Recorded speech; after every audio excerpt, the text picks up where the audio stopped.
Ready and waiting, Bali is now open to tourists from 19 countries. Melbourne will exit its lockdown even as daily cases hit new highs. Flying to space and back, Star Trek's William Shatner boldly goes where no actor has gone before. Hello, you're watching The Big Story. I'm Olivia Quek. Bali reopens to foreign visitors today for the first time since the pandemic hit early last year. And yet, the arrival hall at its international airport was empty when our Straits Times colleague was there earlier today. An airport spokesman also saying no international flights were scheduled to arrive. Gloomy sights in other parts of Bali, for instance, after more than a year of no use. And with workers heading back to their hometowns because of zero business, hotel pools have even turned green. Well, Bali is reopening to visitors from 19 countries, including China and Japan, but not Singapore. And speaking to the media earlier, Indonesia's tourism minister refused to say whether Bali would be open to Singapore travellers before Christmas. Our regional correspondent, Jeffrey Hutton, joins me from a beach in Bali, and apparently he's one of very few people there. So, Jeff, what are the main reasons why Bali remains empty? Is it just because it's the first day of reopening and tourists, they need time to travel in? Olivia, you're absolutely right. It is just the first day. In fact, there are no flights scheduled today over the next coming days. We have to remember that Bali is tourist juggernaut. It accepted in a regular year 6.5 million visitors every year, and this year it'll struggle to get 1 million. And most of those will be domestic visitors. So even if the planes were landing one after another and they were brimming with holidaymakers, it would take weeks to get up to speed. So for now, this is an island that has been balancing lives and livelihoods, and what you see around me has been pretty much reality for the past 18 months. It's empty and frankly a little sad. So in that case, is Bali considering adopting an approach that's similar to other sandboxes like Phuket and Langkawi that have looser restrictions, essentially giving tourists, more freedom of movement? That was in consideration, and it's not clear what happened this time. The tourism officials were telling me for months that the idea was to set aside 3 locations, Ubud, Sunur, and Nusa Dua, in order to act as sort of sandboxes where people could quarantine for the 14 days to ensure that they got the all clear, and they weren't confined to a hotel room for days on end, which would be interminable. Rather, they would have free roam of a restricted area. But it seems in this case, the reality was that it was just too difficult to enforce. Rather, they'll quarantine for a shorter number of days, 5 days, rather than 14, as is in the case in Phuket. Well, Jeff, thank you so much for making time for us today. Enjoy your time in Bali, but of course, stay safe. I've been speaking with Jeffrey Hutton, a regional correspondent for the Straits Times. Elsewhere, following in Sydney's steps, another major Australian city, Melbourne, will be exiting lockdown next week ahead of schedule thanks to a faster than expected vaccine uptake. But it also comes as Victoria states' daily cases hit a record today, almost 2,300, the highest in Australia since the pandemic began. Meanwhile, New Zealand today reporting its biggest rise in cases in 6 weeks, with all detected in Auckland, despite its residents being under strict stay-home orders. According to the country's Deputy Prime Minister, illegal home gatherings are to blame for the surge, and this raises the possibility of a further extension of restrictions in Auckland beyond next week. At home, the Ministry of Health reporting yesterday that 9 Singaporeans between 52 and 98 years old have died from COVID-19 complications. This takes Singapore's death toll to 192 and the 24th day in a row in which deaths were reported. 3,190 new cases were confirmed yesterday, 2686 in the community, 498 from the dorms and 6 imported. Among the local cases were 553 seniors above 60. Meanwhile, 1,507 cases were warded in hospital, with 300 needing oxygen support and 46 in ICU. Also, as of yesterday, there were over 17,000 people in home recovery, about 2,800 in community care facilities, and some 470 in COVID-19 treatment facilities.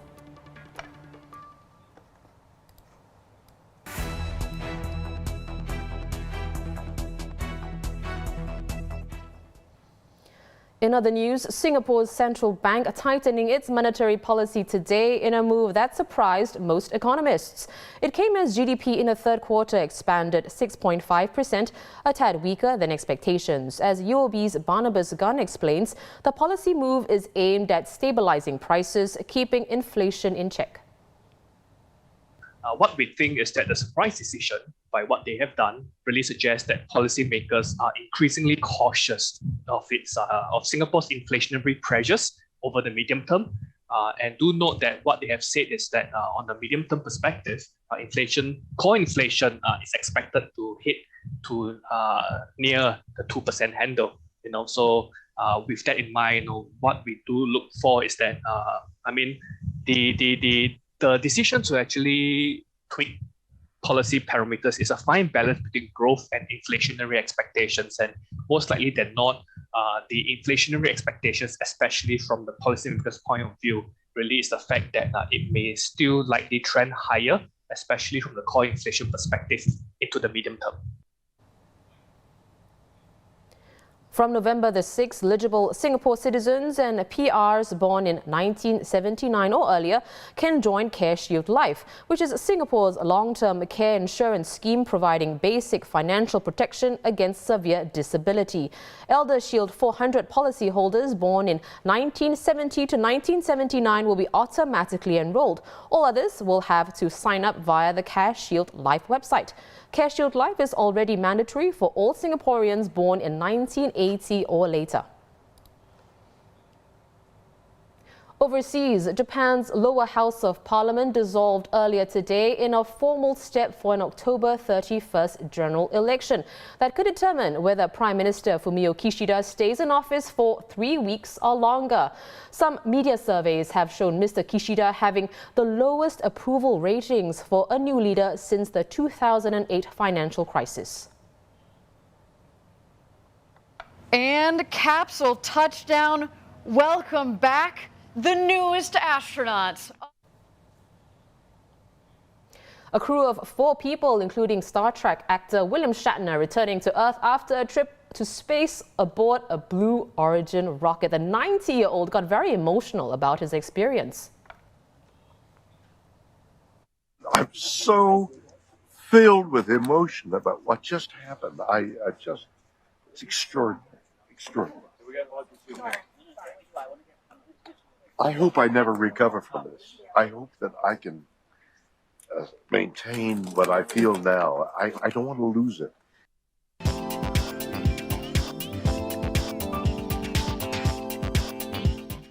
Before I go, a quick check-in with my colleagues for this week's Life Picks. With more countries now on the vaccinated travel lane scheme all the way across the globe, like the US and UK, or closer to home with South Korea, you're perhaps tempted to finally take that vacation. I know I am, with my in-laws in France who haven't seen their grandkids in years. Someone also excited about these opportunities to go overseas is our travel correspondent, Clara Lock. So Clara, give us an idea, where do people in Singapore want to go?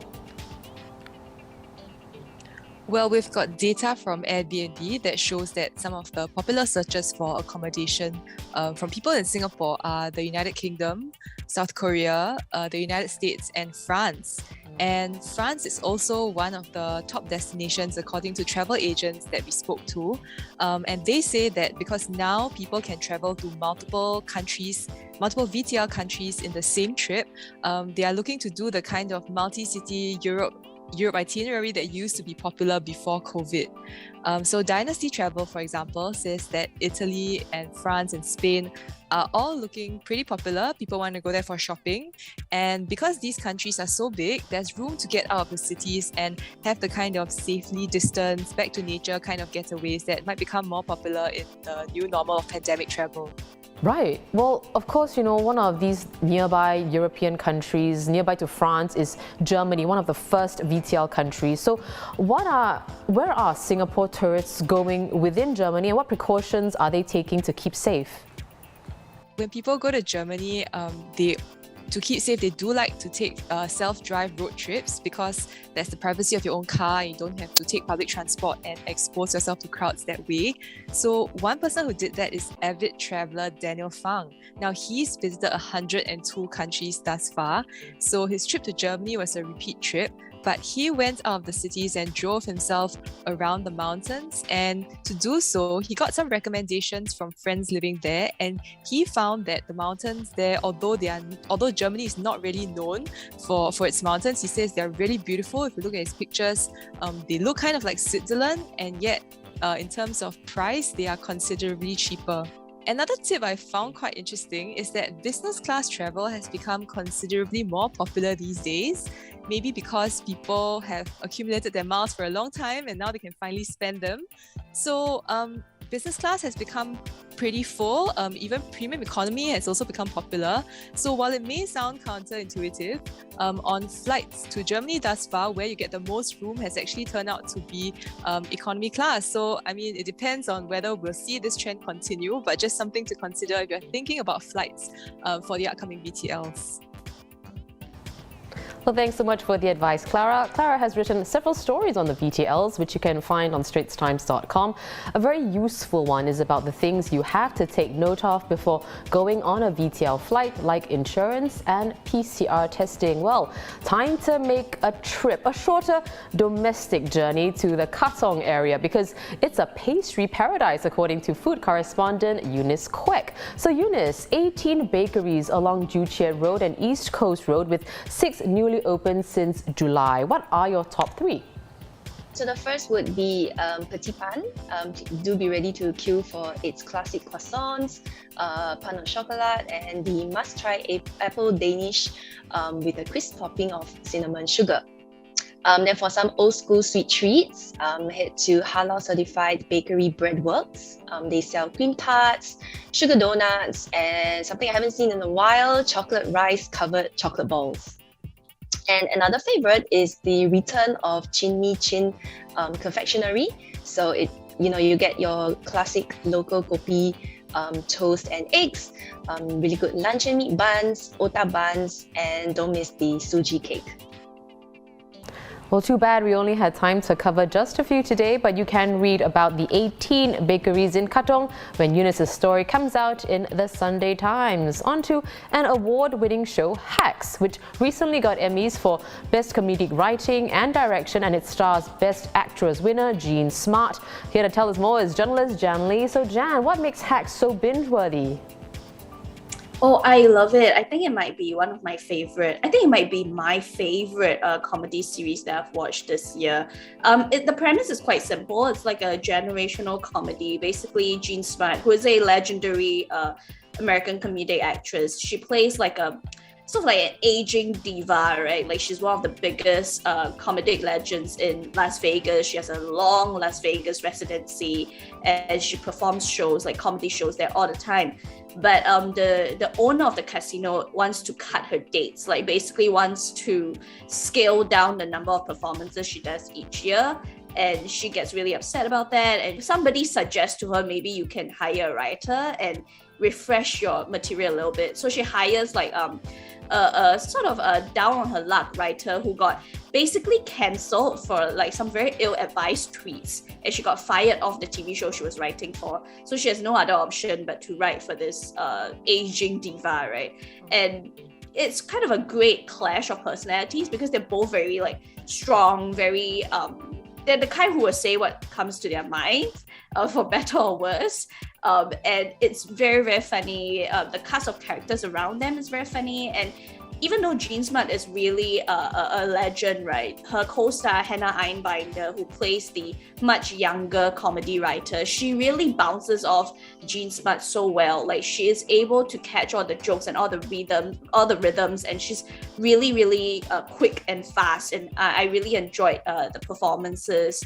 And yeah, it's also a very nice Las Vegas setup, because they really went to film in Vegas, right? And you really see, like, they take full advantage of the setting, because you really see all the casinos, the kind of seedy parts of the casino as well. You also see like tourists on the big bus riding, you know, the bus without the top layers, and then they're riding, you know, and like watching the streets go by. You know, I kind of just love the sort of like desert setting of it. So if Jan says it's her favorite comedy this year, that means you should definitely catch it. Hacks is available now on HBO Go. As always, the Friday pages tomorrow will have more live picks, and you can of course visit straitstimes.com for more details, as well as for more news and videos. I'm Olivia Quek. See you tomorrow on The Big Story.